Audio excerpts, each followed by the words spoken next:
Assalamualaikum warahmatullahi wabarakatuh. Apa kabar teman-teman semuanya? Semoga teman-teman dalam keadaan sehat walafiat ya. Nah, teman-teman, sekarang kita sudah masuk ke tema baru, yaitu tema 5 tentang ekosistem. Subtema 1, komponen ekosistem, dan PB1. Sebelum memulai pembelajaran, Bunda akan menyampaikan tujuan pembelajarannya terlebih dahulu. Yang pertama, siswa dapat menyebutkan pengertian ekosistem dan menyebutkan jenis-jenis ekosistem. Yang kedua, siswa dapat menyebutkan pengertian teks non-fiksi dan ciri-cirinya. Yang ketiga, siswa dapat mengerjakan 3 cara mengubah pecahan dari satu bentuk ke bentuk yang lainnya. Sebelum memulai pembelajaran hari ini, mari kita mengucapkan basmalah. Bismillahirrohmanirrohim. Nah, teman-teman, sekarang kita akan membahas ekosistem. Jadi, ekosistem itu adalah sebuah sistem ekologi yang terbentuk oleh interaksi timbal balik antara makhluk hidup dan benda-benda tak hidup di sebuah lingkungan. Ekosistem tersusun atas individu, populasi, dan komunitas. Individu adalah makhluk hidup tunggal, misalnya seekor kambing, seekor burung, dan sebuah pohon cemara. Tempat individu tinggal disebut habitat. Nah, untuk populasi itu sendiri artinya adalah kumpulan individu sejenis yang menempati suatu daerah tertentu. Misalnya, di sebuah kolam terdapat populasi ikan, populasi tumbuh teratai, dan populasi lumut. Sementara itu, komunitas adalah kumpulan berbagai populasi makhluk hidup di suatu daerah tertentu yang saling berinteraksi dan saling mempengaruhi satu sama lain, seperti komunitas sungai dan komunitas padang rumput. Nah, pada dasarnya, ekosistem itu terbagi menjadi 2, teman-teman. Yang pertama adalah ekosistem alami, dan yang kedua adalah ekosistem buatan. Untuk ekosistem alami ini terdiri atas ekosistem air dan ekosistem darat.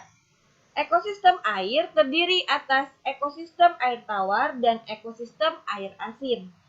Ekosistem darat terdiri atas ekosistem hutan, padang rumput, padang pasir, tundra, dan taiga. Untuk ekosistem buatan merupakan ekosistem yang diciptakan manusia untuk memenuhi kebutuhan manusia. Sawah dan bendungan merupakan 2 contoh ekosistem buatan. Next. Oke, sekarang kita akan membahas teks non-fiksi. Untuk teks non-fiksi merupakan teks yang ditulis berdasarkan kenyataan dan mengandung nilai-nilai kebenaran yang terjadi dalam kehidupan sehari-hari. Kita dapat melihat beberapa contoh teks non-fiksi ini dalam artikel pada surat kabar, majalah, buku kisah para nabi, buku biografi, dan lain sebagainya. Contoh-contoh tersebut merupakan karya-karya yang dibuat berdasarkan fakta sehingga dapat dipertanggungjawabkan. Untuk lebih mengenal karangan non-fiksi, teman-teman bisa perhatikan beberapa ciri berikut ini.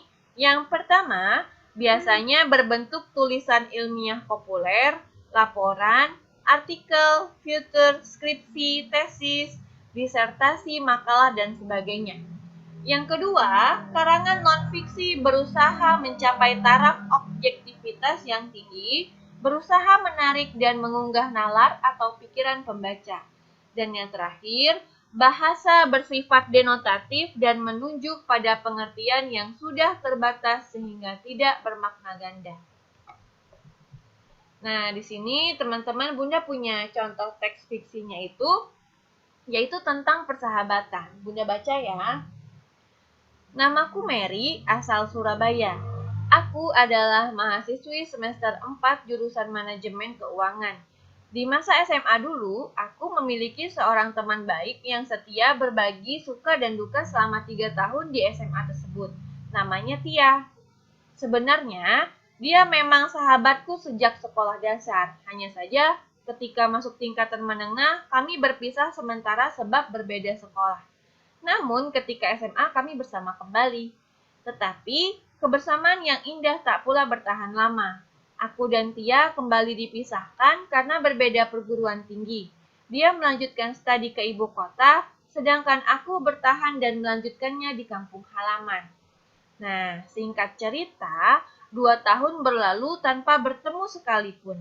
Meski selalu tersambung telepon dan media sosial, rasa rindu yang telah melimpah ruah tak akan terbayar hanya lewat media maya saja, baik aku maupun dia. Bulan Ramadan 2019 telah sampai ke penghujung, Tia tetap melanjutkan kuliahnya karena waktu itu bertepatan dengan KKN, sehingga tidak bisa pulang untuk menikmati bulan puasa dengan keluarganya di Surabaya. Seperti itu teman-teman, contoh teks fiksi mengenai persahabatan. Gambaran sedikit ya teman-teman ya. Sekarang kita lanjut ke mengubah pecahan dari satu bentuk ke bentuk yang lainnya. Untuk yang pertama, mengubah pecahan campuran menjadi pecahan biasa. A B per C sama dengan buka kurung A dikali C tutup kurung ditambah B per C. Jadi, jika kita masukkan angkanya ke dalam rumus menjadi 5/3/4 sama dengan, nah cara penyelesaiannya adalah untuk A-nya itu 5, B-nya itu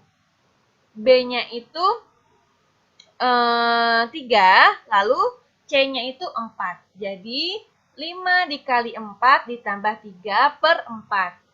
Yang harus dikerjakan dahulu yaitu yang berada di dalam kurung.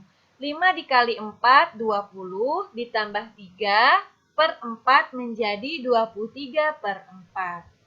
Ini yang pertama. Kita lanjut yang kedua.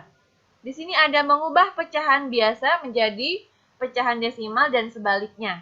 Contoh, di sini ada 4/5. Jadi 4/5 itu 4 dibagi 5 ya teman-teman, hasilnya adalah 0,8. Ini menggunakan pembagian turun ke bawah.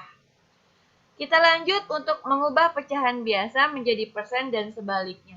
Contoh, 3/4 sama dengan 3/4 dikali 100% sama dengan 3 kita kalikan dengan 100-nya terlebih dahulu menjadi 3 dikali 100/4. 3 dikali 100, 300/4.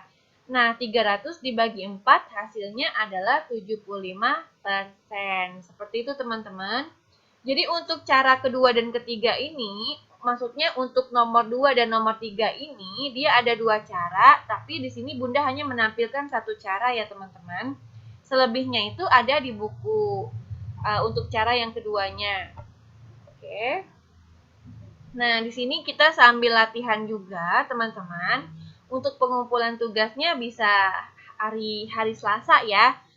Besoknya ketika kita nge-Zoom bareng gurunya. Oke, teman-teman. Latihan halaman 12 nomor 1 dan 2. Tetap semangat ya, teman-teman. Nah, terima kasih banyak.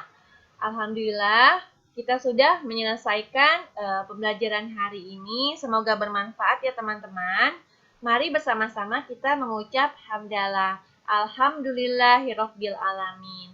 Sekian dari Bunda. Wassalamualaikum warahmatullahi wabarakatuh.